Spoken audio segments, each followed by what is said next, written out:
नमस्कार दोस्तों। क्या संसार में कभी ऐसा प्रेम देखा गया है जहां मिलन से अधिक विरह में आनंद हो, जहां प्रेमी कोसों दूर हो किंतु हर श्वास में उसी का वास हो? साधारण संसार में ऐसा प्रेम अत्यंत दुर्लभ है। सत्य कहा। आज हम एक अत्यंत पावन और अमर कथा को जी रहे हैं। महाकवि सूरदास द्वारा रचित भ्रमर गीत सार। श्रीमद् भागवत पुराण की पावन भूमि से निकली ये महान कथा। हाँ, और आज हमारा उद्देश्य यह जानना है कि कैसे एक छोटे से काले भौरे पर रची गई इस कथा ने अपने समय के सबसे महान और कठोर बौद्धिक दर्शन को पूरी तरह से पराजित कर दिया। ये केवल एक वियोग की कथा नहीं है। ये दो भिन्न विचारधाराओं का एक महासंग्राम है। एक और है मस्तिष्क का शुष्क ज्ञान और दूसरी ओर हृदय का निश्चल प्रेम। बिल्कुल। और इस महासंग्राम को समझने के लिए हमें उस पृष्ठभूमि में उतरना होगा जहां से ये सब प्रारंभ होता है। उस दृश्य को अपनी आंखों के सामने लाइए। वो वृंदावन जहां हर प्रभात साधारण नहीं होती थी। हर सुबह की शुरुआत श्री कृष्ण की बांसुरी की उस मधुर ध्वनि से होती थी जो संपूर्ण प्रकृति को मंत्रमुग्ध कर देती थी। गोपियों का अपना कोई स्वतंत्र अस्तित्व ही नहीं था।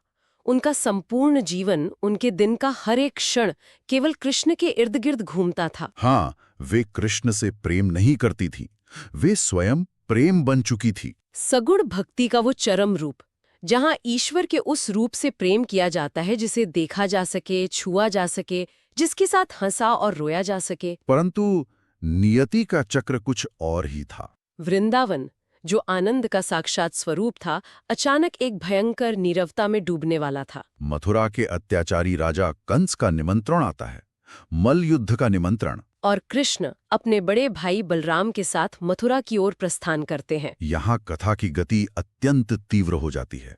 मथुरा में एक महासंग्राम होता है और श्री कृष्ण के हाथों उस अत्याचारी कंस का वध होता है।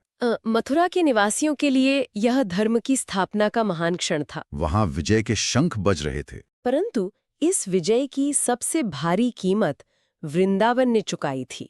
सत्य, मथुरा में प्रकाश था, किंतु वृंदावन में विरह का वो सघन अंधकार छा गया जिसे भेद पाना सूर्य की किरणों के लिए भी संभव नहीं था। गोपियों के नेत्रों से बहने वाली अश्रुधारा इतनी निरंतर थी कि मानो यमुना का जलस्तर भी उनके समक्ष तुच्छ हो गया हो। वृंदावन का हर वृक्ष, हर मार्ग मौन होकर मानो एक ही प्रश्न पूछ रहा था, कृष्ण कब लौटेंगे? वह प्रतीक्षा इतनी पीड़ादायक थी कि वृंदावन की पवन में भी एक भारीपन आ गया था। वह पीड़ा किसी शारीरिक कष्ट से नहीं उपजी थी, वह आत्मा के विखंडन की पीड़ा थी। और ठीक इसी असह्य पीड़ा के मध्य इस कथा में एक अत्यंत शक्तिशाली पात्र का प्रवेश होता है, उद्धव। कृष्ण के परम मित्र और शिष्य उद्धव। जी, अब उद्धव कोई साधारण व्यक्ति नहीं थे, वे उस समय के सबसे बड़े विद्वान थे। उन्हें अपने अटल ज्ञान पर अत्यंत गर्व था। उद्धव निर्गुण ब्रह्म के उपासक थे। निर्गुण ज्ञान अर्थात एक ऐसे ईश्वर की उपासना करना जिसका कोई रूप, रंग या आकार ना हो, जो केवल एक ऊर्जा हो, जो सर्वव्यापी हो। उद्धव का मानना था कि ईश्वर को किसी एक व्यक्ति या रूप में बांधना अज्ञानता है। वे भावनाओं और प्रेम को केवल अज्ञानियों का भ्रम मानते थे। और यहीं से गहरा तनाव उत्पन्न होता है। श्री कृष्ण, जो वृंदावन की पीड़ा को भली भांति जानते थे, वे उद्धव को एक विशेष कार्य सौंपते हैं। वे उद्धव से कहते हैं कि तुम वृंदावन जाओ और उन गोपियों को अपना ये निर्गुण ज्ञान दो। उन्हें समझाओ कि मैं कोई शरीर नहीं हूँ, मैं तो हर कण में व्याप्त हूँ, इसलिए मेरे लिए विलाप करना व्यर्थ है। ये परिस्थिति कितनी विचित्र है। ये कुछ वैसा ही है जैसे किसी अत्यंत प्यासे व्यक्ति को जल देने के स्थान पर जल के रासायनिक गुणों का लंबा व्याख्यान दिया जाए। बिल्कुल। एक और गोपियों का वो पिघलता हुआ विरह है, जहां वे केवल अपने प्रिय के दर्शन के लिए तड़प रही हैं, और दूसरी ओर उद्धव का वो शुष्क तर्क। क्या उद्धव का वो बौद्धिक दर्शन उन गोपियों के आंसुओं को रोक पाएगा? ये प्रश्न हमें अंदर तक झकझोर देता है। उद्धव पूरे आत्मविश्वास के साथ अपने ज्ञान के रथ पर सवार होकर वृंदावन पहुंचते हैं। उन्हें पूर्ण विश्वास था कि वे उन ग्रामीण गोपियों को अपने भारी भरकम दार्शनिक तर्कों से पराजित कर देंगे। परंतु वृंदावन की रज पर चरण रखते ही उन्होंने जो देखा, वो उनके संपूर्ण ज्ञान के भंडार से कहीं अधिक विशाल था। उन्होंने देखा कि गोपियों का प्रेम किसी साधारण आकर्षण की सीमा में नहीं आता। उनकी व्याकुलता अकल्पनीय थी। वे कभी यमुना के तटों पर कृष्ण की परछाएं खोजती जी। तो कभी वृक्षों के बीच भटकती। और ठीक उसी समय उस व्याकुलता के चरम बिंदु पर एक अत्यंत नाटकीय घटना घटती है। उनके मध्य एक काले भौरे का एक भ्रमण का प्रवेश होता है। और वो भ्रमण ही इस संपूर्ण महाकाव्य का प्रतीक बन जाता है। सूरदास जी ने केवल एक भौरे को ही क्यों चुना? इसके पीछे एक अत्यंत गहरा अर्थ है। गोपियां विरह की अग्नि में जल रही थीं। वे देखती हैं कि भौरा काला है और उनके कृष्ण भी श्याम वर्ण के हैं। उद्धव भी श्याम वर्ण के ही थे। और भौरा एक फूल का रस पीकर दूसरे फूल पर मंडराने लगता है।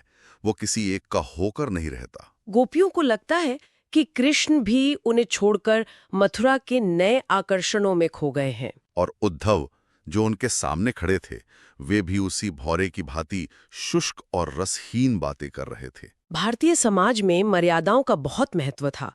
गोपियों सीधे तौर पर उद्धव का जो कृष्ण के सखा थे, उनका अपमान नहीं कर सकती थीं। इसलिए उन्होंने उस भ्रमर को प्रतीक बनाया। उस भ्रमर को कृष्ण का दूत मानकर अपने भीतर छिपा सारा दुख, सारी शिकायतें उस पर उंडेल दी। और तब आरंभ होता है वो संवाद जो ज्ञान के अहंकार पर प्रेम का सबसे प्रचंड प्रहार है। गोपियां कहती हैं कि हे भ्रमर, तुम तो कृष्ण के मित्र हो, जाकर उनसे कहो कि वे बड़े छलिया हैं। उन्होंने पहले तो प्रेम की बांसुरी बजाकर हमारा सर्वस्व छीन लिया और अब अत्यंत निष्ठुरता से हमें इस विरह में जलने के लिए छोड़ दिया है। सूरदास जी का वो अमर पद जो हृदय को चीर देता है, ऊधो मन न भय 10-20। इसका अर्थ इतना गहरा है कि किसी भी कठोर दर्शन को हिला सकता है। ये सगुण भक्ति का सबसे बड़ा शस्त्र है।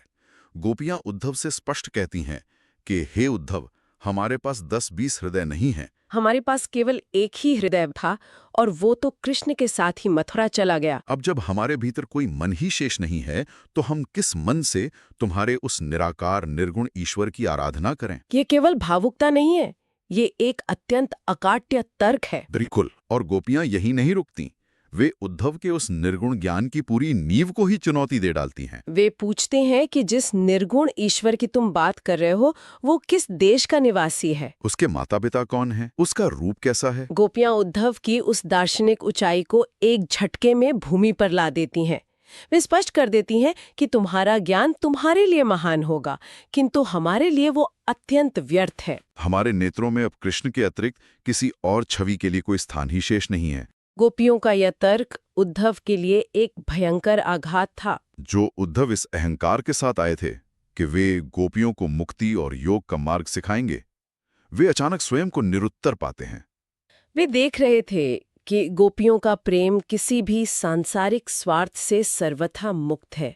गोपियां कृष्ण से ये नहीं कह रही थीं कि तुम लौट आओ ताकि हमारा जीवन सुखमय हो जाए। वे ये नहीं कह रही थीं कि हमें मथुरा का राजमहल चाहिए। वे कृष्ण से कुछ भी नहीं चाहती थीं। वे केवल और केवल कृष्ण को चाहती थीं। यही निष्काम प्रेम भक्ति का सर्वोच्च रूप है। और यही वो क्षण है जहां ये कथा अपने पूर्ण चरम पर पहुंचती है। विरह में आनंद की वो अवस्था जहां प्रेम इतना परिपक्व हो जाता है कि उसे किसी भौतिक उपस्थिति की भी आवश्यकता नहीं रहती। इस पूरी अवधि में उद्धव मौन खड़े सब सुन रहे थे। उनके भीतर एक भयंकर अंतर्द्वंद चल रहा था। उनका वो सारा बौद्धिक अहंकार जिसे उन्होंने वर्षों के अध्ययन से अर्जित किया था, उन गोपियों के आंसुओं के सम्मुख एक क्षण में रेत के महल की भांति ठहर गया। उद्धव जो ब्रह्मांड के रहस्यों को जानने का दावा करते थे, उन ग्रामीण गोपियों के निश्चल प्रेम के सामने पूरी तरह मूक रह गए। उद्धव का हृदय परिवर्तन इस कथा का सबसे बड़ा और हृदय स्पर्शी क्षण है। ज्ञान जब प्रेम के सम्मुख पराजित होता है, तो वो ज्ञान और भी अधिक पवित्र हो जाता है। जिस आत्मा की अमरता का पाठ वे पढ़ाने आए थे, उन्होंने देखा कि गोपियों की आत्मा तो पहले से ही परमात्मा में विलीन हो चुकी है। उद्धव के नेत्रों से अश्रु छलक पड़े। जो व्यक्ति भावनाओं को अज्ञान मानता था, वह स्वयं भावनाओं के सागर में डूब गया। उन्होंने मन ही मन ये प्रबल कामना की कि काश वे इस वृंदावन की धूल बन पाते, ताकि जब ये गोपियां यहाँ से गुजरें तो उनके पावन चरणों का स्पर्श उन्हें प्राप्त हो सके। एक परम ज्ञानी का एक साधारण धूल बनने की कामना करना, यही सगुण प्रेम की वास्तविक विजय है। तो अंततः ये कथा हमें क्या सिखाती है? ज्ञान निश्चय ही महान है, परंतु शुद्ध प्रेम और समर्पण उस ज्ञान से भी कहीं अधिक महान है। प्रेम इतना गहरा हो सकता है कि कोई भी दूरी उसे मिटा नहीं सकती। मथुरा और वृंदावन की दूरी उनके प्रेम को समाप्त नहीं कर पाई, बल्कि उसे अनंत बना दिया। अगर इस अमर और पवित्र प्रेम कथा ने आपके हृदय को गहराई से छुआ है, तो इस वीडियो को लाइक करें। हाँ, और इसे अपने मित्रों के साथ शेयर करें, ताकि ये अद्भुत कथा और लोगों तक पहुंचे। अपने विचार कमेंट करके हमें अवश्य बताएं। और भविष्य में ऐसी ही अद्भुत भारतीय साहित्य और पौराणिक कथाओं से जुड़े रहने के लिए चैनल को सब्सक्राइब करना ना भूलें। हम वचन देते हैं, अगली कथा इससे भी अधिक अद्भुत होगी। नमस्कार।